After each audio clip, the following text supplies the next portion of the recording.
বিসমিল্লাহির রহমানির রহিম। তো আজকে আমি আমার বাবু এবং আমার বাবুর স্কুলের ফ্রেন্ডদের মারা মিলে চলে যাচ্ছি বাবুল্যান্ডে। এই টিকিটটা হচ্ছে বাবুল্যান্ড থেকেই দিয়েছিল, হয়তো আমার ছেলের স্কুলের দিয়েছিল। তো বলতেছে যে মামি চলো চলো বাবুল্যান্ডে যাই। আর বাবুল্যান্ডে বাচ্চাদের বিনোদনের সেফ প্লে জোন ধরতে গেলে, তো এই জন্যই আজকে আমি আমার বাবুকে নিয়ে চলে যাচ্ছি বাবুল্যান্ডে। সো আজকে ব্লগটি থাকছে বাবুল্যান্ডে কী কী রাইডস আছে, কী কী সিস্টেম, অবশ্যই সেগুলো আপনাদের আজকে ব্লগের মাধ্যমে জানিয়ে দেবো। তো সব আমার ব্লগটি দেখবেন আর একটা লাইক কমেন্ট শেয়ার করতে ভুলবেন না যেন। Get set ready. আমাদের মা ছেলেকে যদি বলা হয় কোথাও যাওয়ার জন্য, তাহলে আমরা গেট সেট রেডি মোডে অলওয়েজ থাকি। তো যাই হোক, আমরা বাবুল্যান্ডের উদ্দেশ্যে আমাদের বাসার পাশেই একটা ভাবি ছিল, ওনার সাথে করে চলে গিয়েছিলাম বাবুল্যান্ডের উদ্দেশ্যে। এটা হচ্ছে বাড্ডা, শাহজাদপুর, সুবাস্ত নজরবিলি মার্কেটের অপোজিটে বাবুল্যান্ড।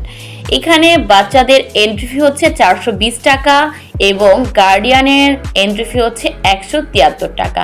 সময় মাত্র 2 ঘন্টা।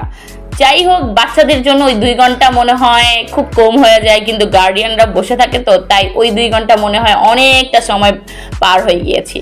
তো এখানে কিছু রুলস ছিল, ফর্মগুলো ফিল আপ করার দরকার ছিল। যেহেতু স্কুল থেকে ফ্রি টিকিটগুলো দিয়েছিল, সেহেতু এখানে আমি কার্যক্রম কার্ডগুলো ফিল আপ করতেছিলাম।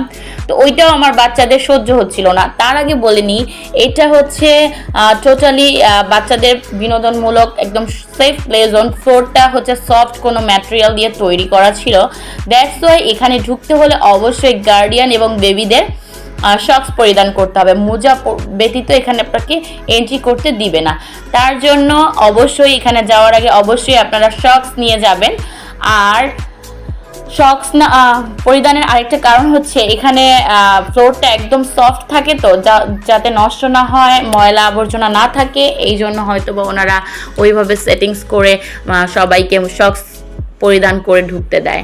যাই হোক, এখানে প্রতিটা প্লেজনই বাচ্চাদের সৃজনশীল বুদ্ধিমত্তার সুবিকাশের সহায়তা করে, কারণ এখানে আছে police station, hospital, fire station, fire house, grocery shop এবং হচ্ছে বল জাম্পিং।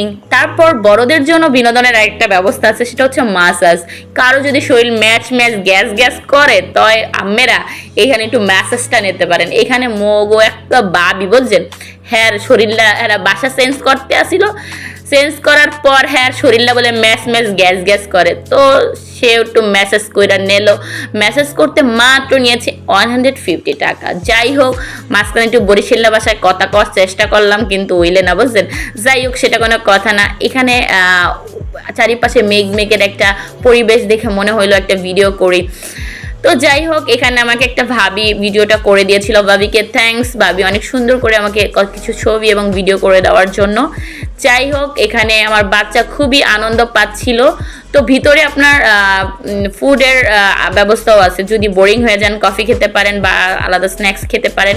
তো ওরা 2 বন্ধুর ছবি তুললো। এখানে 2 বন্ধু মিলে নাচানাচি করতেছে মেয়েদের সাথে। ওরা বুঝতেছে না, হঠাৎ করে গেছে, তো ওরা বুঝতেছে না কোন নাচ কিভাবে করবে। যাই হোক, এটা বাবুল্যান্ডের একটা সং দিয়ে ওরা নাচ প্র্যাকটিস করায়, এটাও খুব ভালো লাগছে।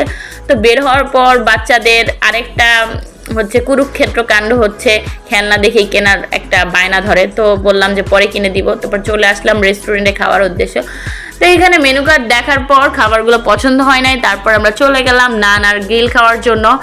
2টা ভাবি অলরেডি চলে গিয়েছে, বাকি ছিলাম আমরা 3 জন। এই 3 জন চলে আসলাম নান আর গ্রিল খেয়ে আমরা বাসার উদ্দেশ্যে রওনা হয়ে গিয়েছিলাম। তো যাই হোক, আজকের ব্লগটা এই পর্যন্তই। সবাই ভালো থাকবেন, সুস্থ থাকবেন। আবার নতুন ব্লগে দেখা হবে, কথা হবে। সে পর্যন্ত ভালো থাকবেন। টাটা, আল্লাহ হাফেজ।